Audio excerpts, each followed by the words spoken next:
Assalamualaikum warahmatullahi wabarakatuh. Alhamdulillahil qail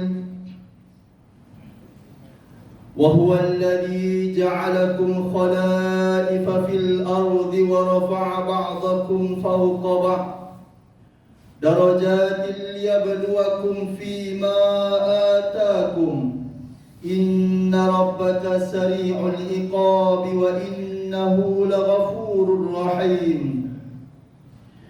Asyhadu an la ilaha illallah wahdahu la syarika lah wa asyhadu anna Muhammadan abduhu wa rasuluh. Allahumma salli wa sallim ala sayyidina Muhammad wa ala alihi wa sahbihi ajma'in. Amma ba'd.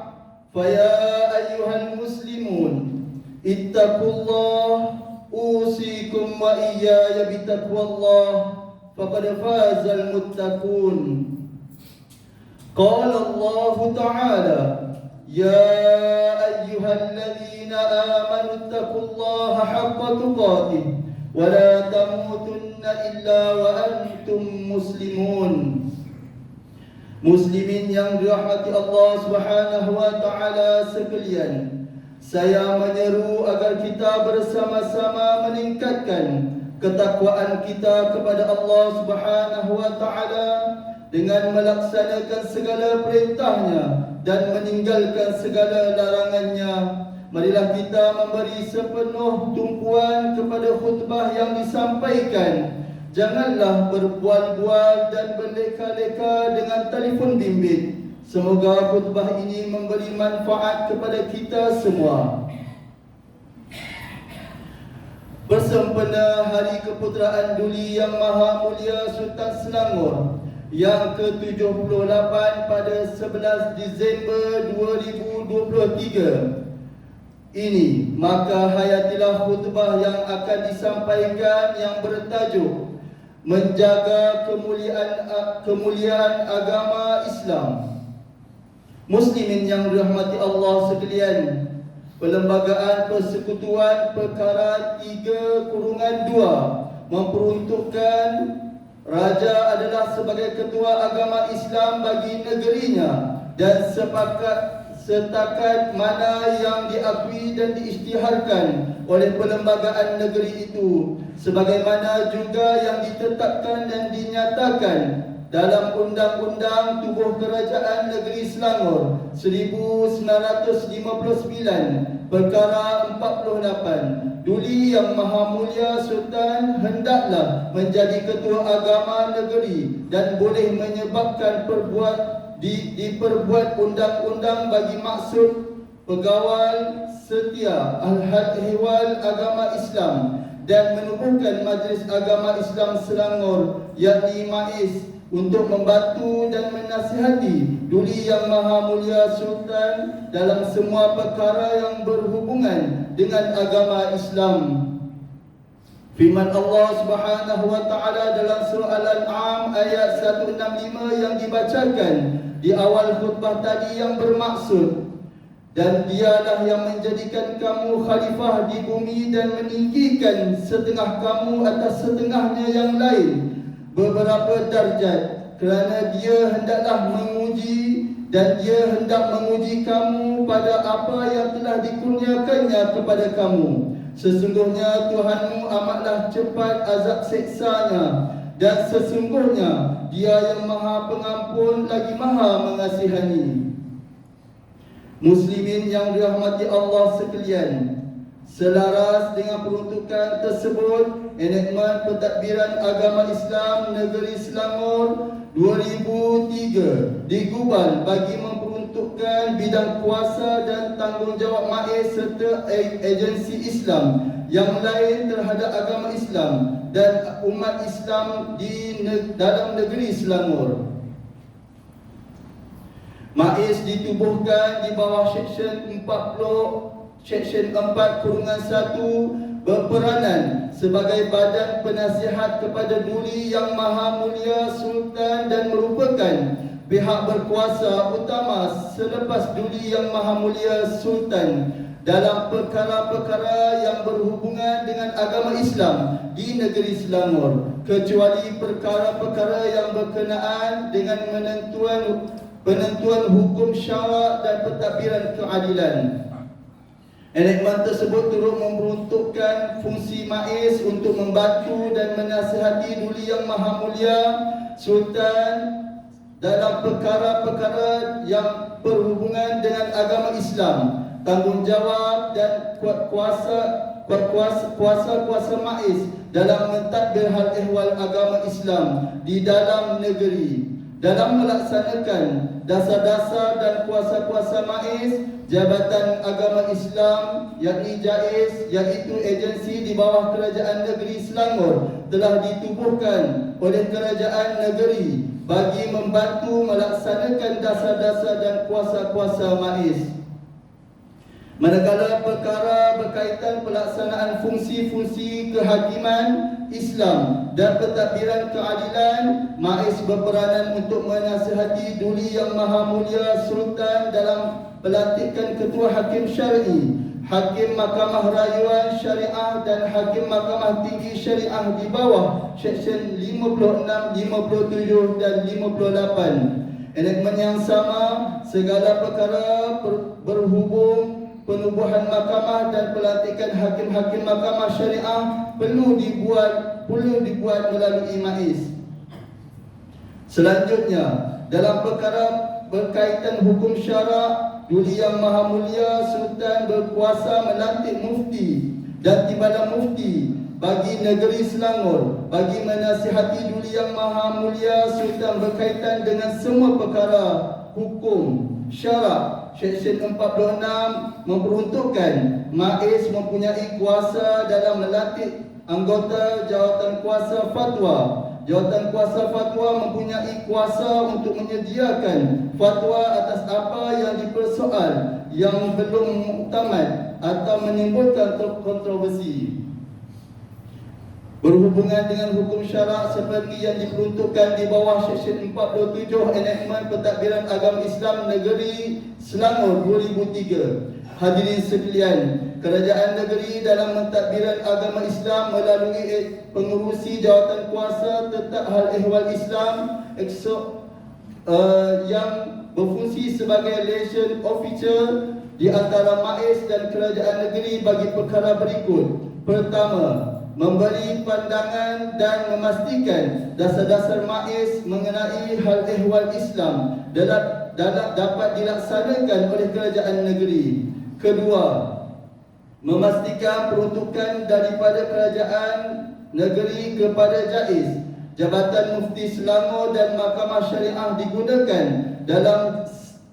dengan sewajarnya selaras dengan tujuan peruntukan itu diberikan di negeri Selangor. Ketiga, memberi pandangan tentang pengubalan polisi dan pelaksanaannya mengenai hal ehwal Islam di negeri Selangor. Muslimin yang dirahmati Allah sekalian, Duli Yang Maha Mulia Sultan Selangor Sultan Syarafuddin Idris Shah Al-Haj telah menduduki tampuk pemerintahan sangat prihatin kepada pelaksanaan prinsip-prinsip Islam, ancaman-ancaman yang menggugat kesucian agama Islam dan memastikan umat Islam sentiasa memperkukuhkan kekuatan dan kesatuannya.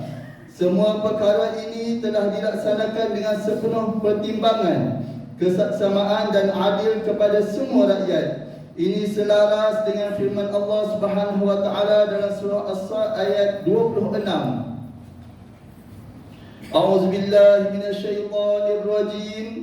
Ya Daud inna ja'alnaka khalifatan fil ardi fahkum bainan nas bil haqqi wa la tattabi'il hawa fayudillaka an sabilillah. Wahai Daud, sesungguhnya kami telah menjadikan khalifah di bumi, maka jalankanlah hukum di antara manusia dengan hukum syariat yang benar yang diwahyukan kepadamu, dan janganlah engkau menurut hawa nafsu, kerana yang demikian itu akan menyesatkan dari jalan Allah.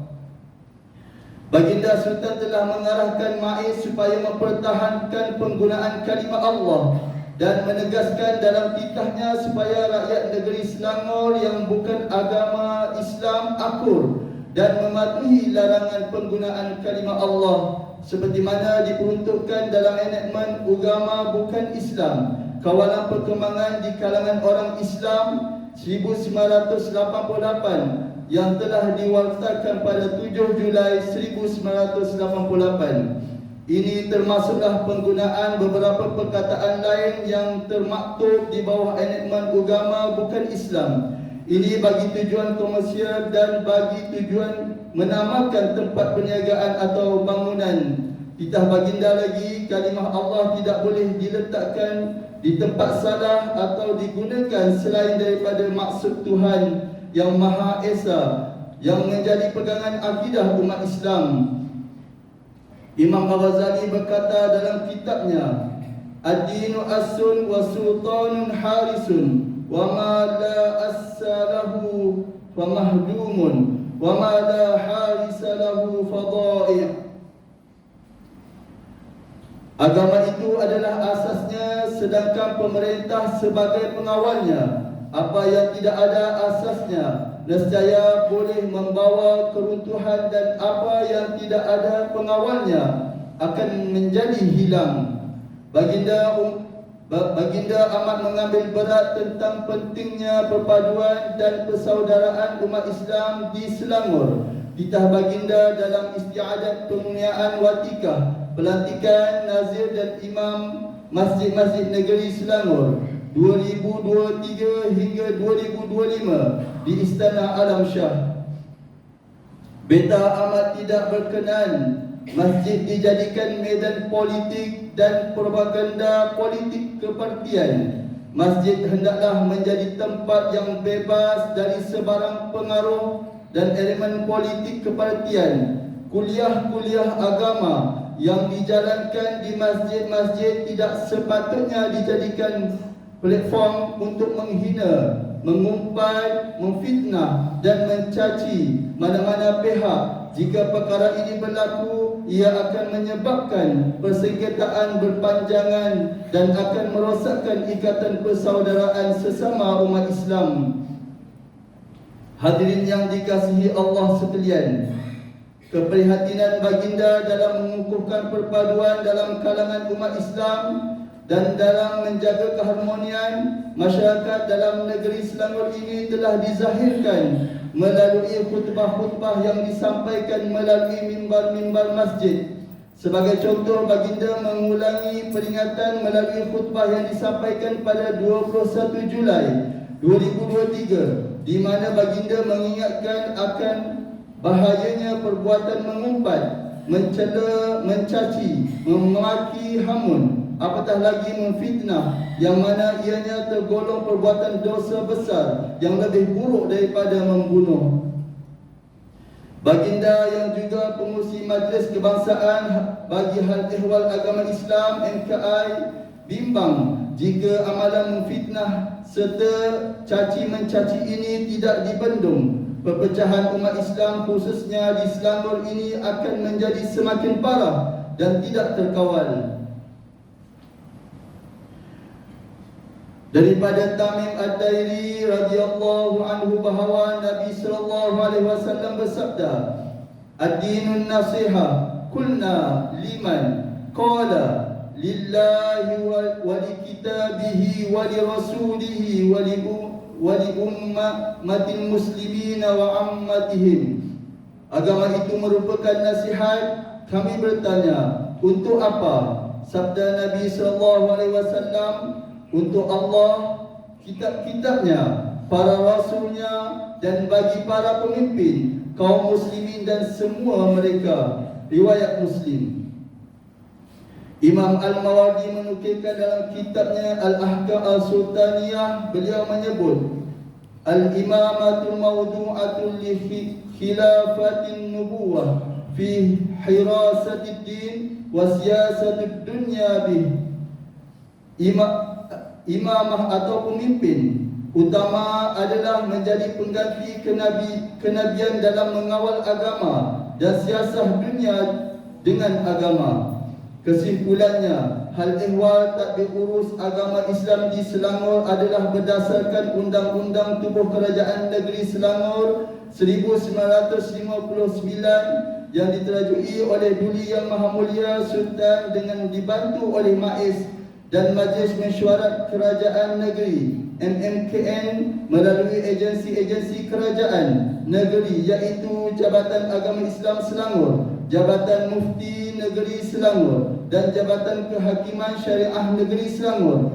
Pelaksanaan tanggungjawab dan fungsi setiap agensi tersebut telah diperuntukkan di dalam Enakmen Pentadbiran Agama Islam Negeri Selangor 2003. Seperti mana yang dinyatakan oleh para cendekiawan, An-nasu ala dinil mulukihim.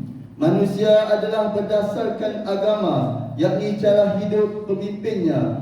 Ucapan ini menepati realiti kemasyarakatan dan inilah yang berlaku dalam kebanyakan kehidupan manusia.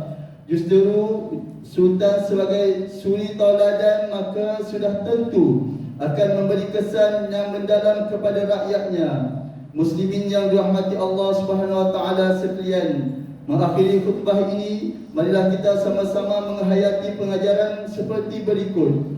Pertama, umat Islam wajib meneguhkan keimanan kepada Allah dan Rasulnya. Kedua, umat Islam wajib mentaati arahan perintah yang adil, terutama sekali dalam hal ehwal agama Islam. Ketiga, umat Islam wajib mencontohi kepribadian Rasulullah sallallahu alaihi wasallam. A'udzu billahi minasyaitonir rajim. Wa'adallahu alladhina amanu minkum wa 'amilus salihati la yastakhlifannahum fil ardh kama istakhlafa alladhina min qablihim wa la yumakkinanna lahum dinahum alladhi irtada lahum wa la yubaddilannahum من بعد خوفهم أمنا يعبدونني لا يشركون بي شيئا ومن كفر بعد ذلك فأولئك هم الفاسقون. Allah menjanjikan orang-orang yang beriman dan beramal soleh dari kalangan kamu, wahai Muhammad, bahawa ia akan menjadikan mereka khalifah-khalifah yang memegang kuasa pemerintahan di bumi, sebagaimana ia telah menjadikan orang-orang yang sebelum mereka